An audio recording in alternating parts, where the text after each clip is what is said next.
বন্ধুরা, এই যে আমার পার্বতী। তো পার্বতী তো আজকে 22 দিন হয়ে গেছে। তো আমি পার্বতীর বয়স এই বডি ওয়েট কত হবে, 30 থেকে 32 কেজি হবে। আমি মাপিনি, যদিও আন্দাজে বলছি। তো একে বডি ওয়েটের 10% দুধ খাওয়ানোর নিয়ম অনুযায়ী তাই বলে। কিন্তু বন্ধুরা, বডি ওয়েটে 10% বললেই তো হবে না। মানে আমার গাভীর পরিস্থিতি, বাছুরের পরিস্থিতি অনুযায়ী বা আমার পরিস্থিতি অনুযায়ী কিভাবে আমি বাছুরকে দুধ খাওয়াই বা এবং তার মাধ্যমে কি করে ওকে সুস্থ রাখি, সেইটা আমি আপনাদের সঙ্গে শেয়ার করব। তো চলুন, পার্বতীকে এখন ওর মায়ের কাছে নিয়ে যাব, গায়ে দুইব, তারপর ওকে আমি কিভাবে দুধটা খাওয়াই এবং কতটা খাওয়াই, কি করে পরিমাণটা আমি কি করে বুঝি, সেইটা আমি আপনাদেরকে এখন দেখাবো।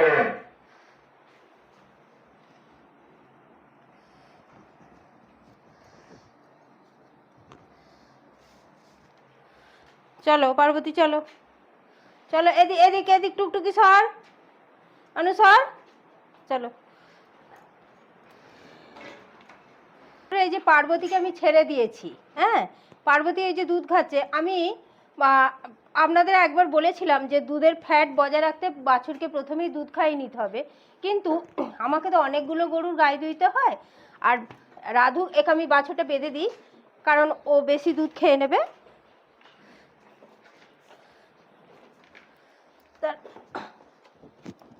বন্ধুরা, পার্বতীকে আমি বেঁধে নিয়েছি, হাঁপিয়ে গেছি।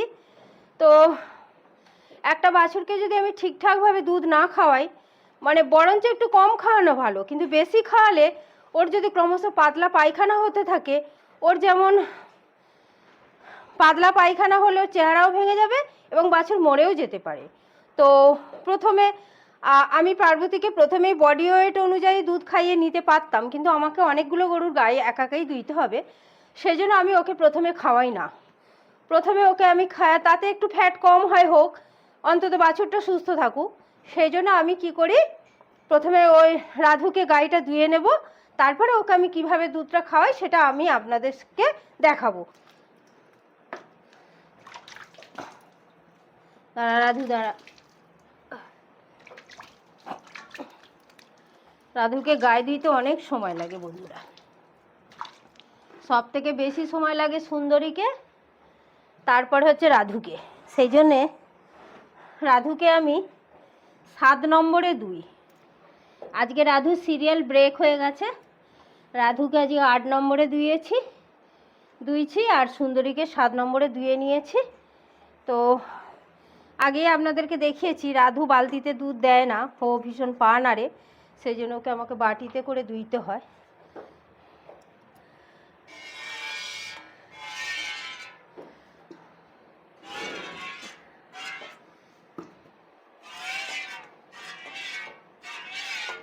আর এদের মধ্যে এমন একটা ব্যাপার আছে বন্ধুরা, আপনাদের যাদের গরু আছেন আপনারা জানেন যে ওরা খুব সিরিয়াল বোঝে। যার যখন মানে গায়ে দেওয়ার টাইম এসে যায়, ওরা ঠিক রেডি হয়ে দাঁড়িয়ে পড়ে। আমি দেখেছি তো, যার যখন টাইম হয়ে যায় ওরা ঠিক বোঝে আর যে কার এবার টাইম আসছে, ওরা সেই মতো রেডি হয়ে যায়, উঠে দাঁড়িয়ে পড়ে। তো আজকে রাধুর আর সুন্দরীর একটু ব্রেক হয়ে গেছে,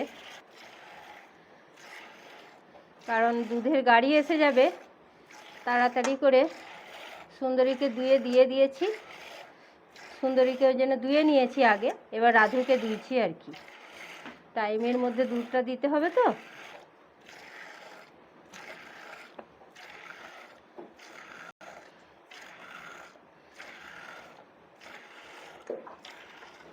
কি হলো, দাঁড়া, বদমাস কোথাকার।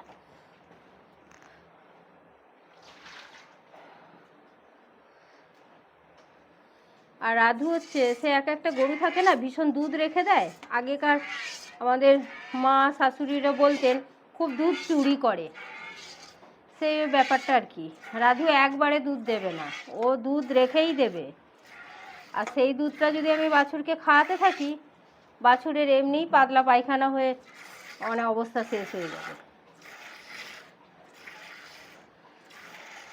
সেই জন্য খুব লক্ষ্য নজর করে রাধুকে গায়ে দিতে হয় এবং বাছুরকেও খাওয়াতে হয় বন্ধুরা।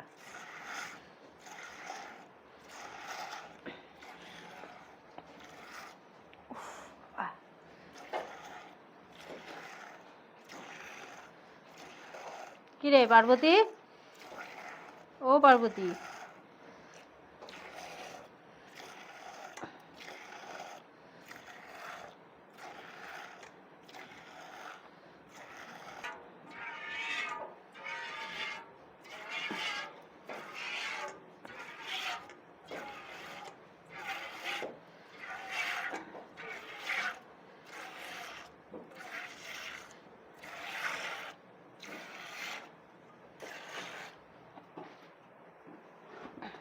কি হলো?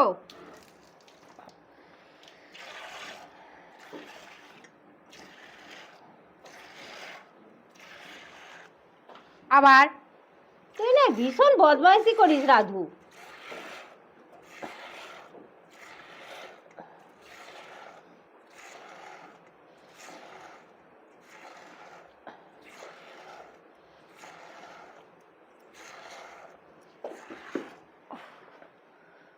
আবার সরে গেলি কেন? ও ওই রকমই করবে, সারাক্ষণ এদিক ওদিক হবে।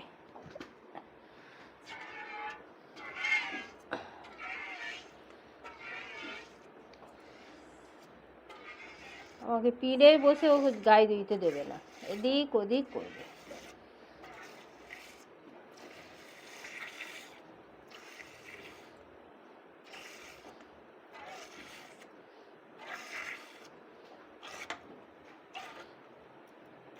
একটা বার দোয়া হয়ে গেছে।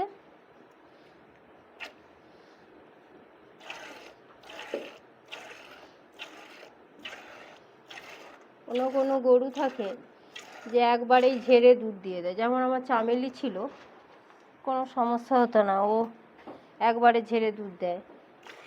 কিন্তু রাধু হচ্ছে একবারে ঝেড়ে দুধ দেবে না, অনেক রকম কাণ্ড করে এতে গায়ে দিতে হয়।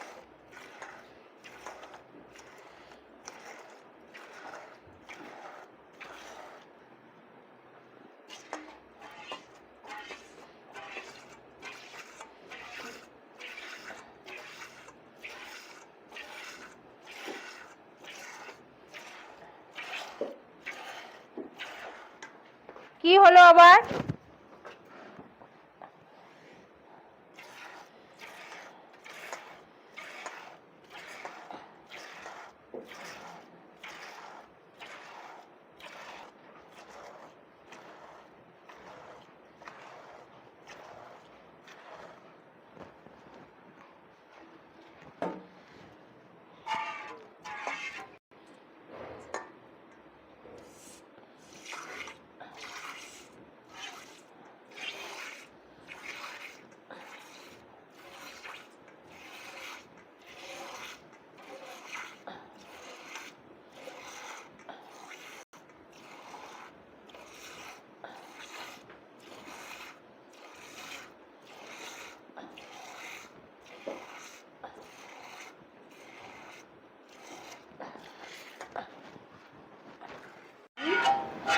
আরে না, এটাই তো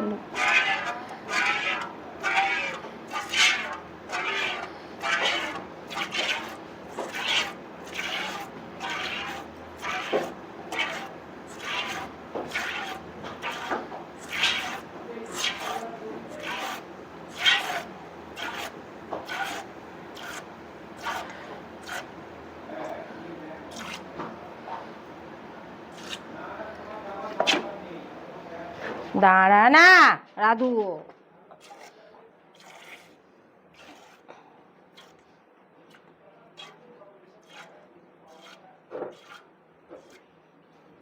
ওই তুই পিড়েটাকে অমন করছিস কেন রাধু?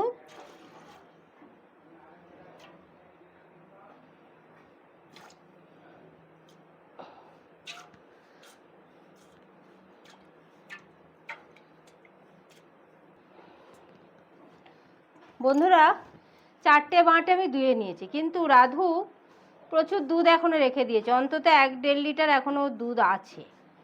তো আমি বাছুরটাকে এখন ছেড়ে দেব, কিন্তু আমাকে লক্ষ্য রাখতে হবে ওর কাছে যদি আমি দাঁড়িয়ে থাকি ও কিন্তু আর পানিয়ে দুধ দেবে না। মানে পরে লুকিয়ে বাছুরকে দেবে। সেই জন্য আমি যেটা করি, আমি রাধুকে বাছুরকে ছেড়ে দিয়ে সুন্দরীকে দুইতে যাই। ওই তো আমার সুন্দরী শুয়ে আছে দেখুন। আর আমি ওই সুন্দরীকে গায়ে দেওয়ার জন্য রেডি করতে করতে আমি এদিকে লক্ষ্য করি যে রাধু, আর দেখলে তো বোঝা যায় যে বাছুরের খাওয়ার মুভমেন্টটা দেখলে বোঝা যায় যে দুধ পানিয়ে খাচ্ছে কি না। তখনই আমি বুঝতে পেরে যাই, এসে আমি গাইটা দুই। তো এখন আমি বাছুরটাকে ছেড়ে দেব।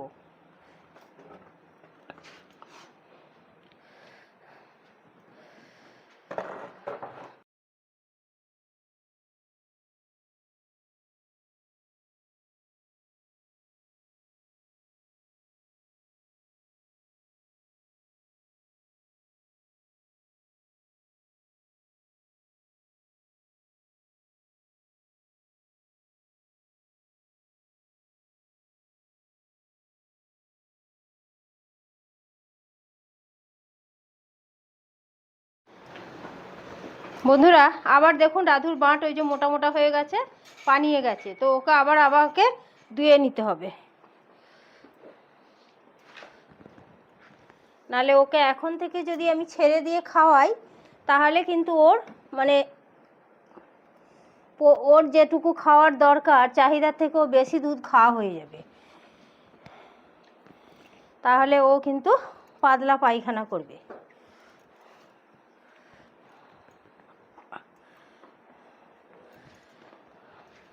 এই যে দেখুন বন্ধুরা, এই রাধু দাঁড়া।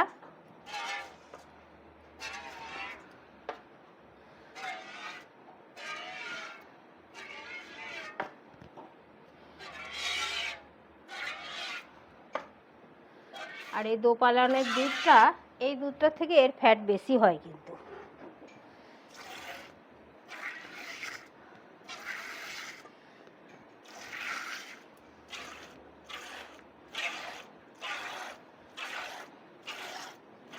এর পরেও কিন্তু বাছুরের জন্য দুধ রেখে দেবে।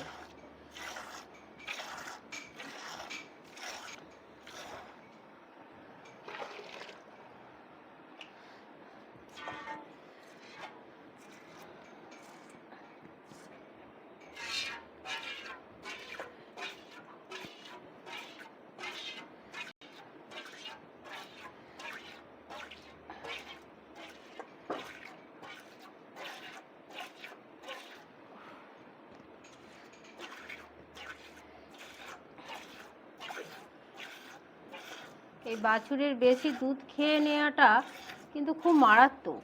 বাছুরের মানে কম দুধ খেলে যতটা না ক্ষতি হয়, আমার মনে হয় বেশি দুধ খেয়ে ফেললে বেশি ক্ষতি হয়। কারণ ওর এতটা পাতলা পায়খানা হয়, অ্যাসিড হয়ে যায়, তাতে করে বাছুরের কিন্তু প্রচুর স্বাস্থ্যহানি হয়ে যায়, এমনকি কখনো কখনো বাছুর মরেও যেতে পারে। সেই জন্য এই দাঁড়া রাধু দাঁড়া, বাছুরের এই দুধ খাওয়ানোটার প্রতি খুব নজর দিতে হবে।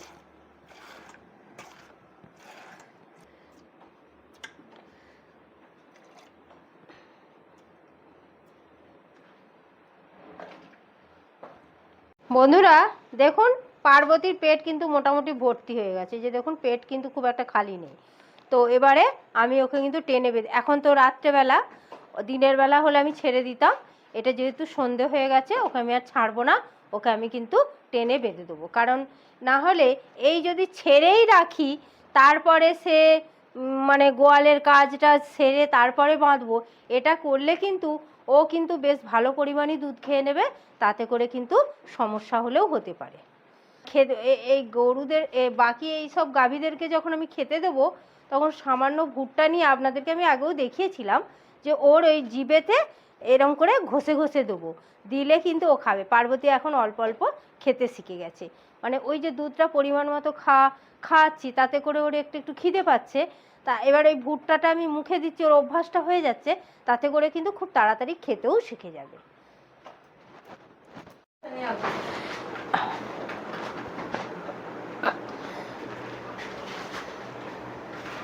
এই যে এইখানে আমার বাছু পার্বতীকে আমি বাঁধি, এই যে এইখানে এই যে বেঁধে দেবো।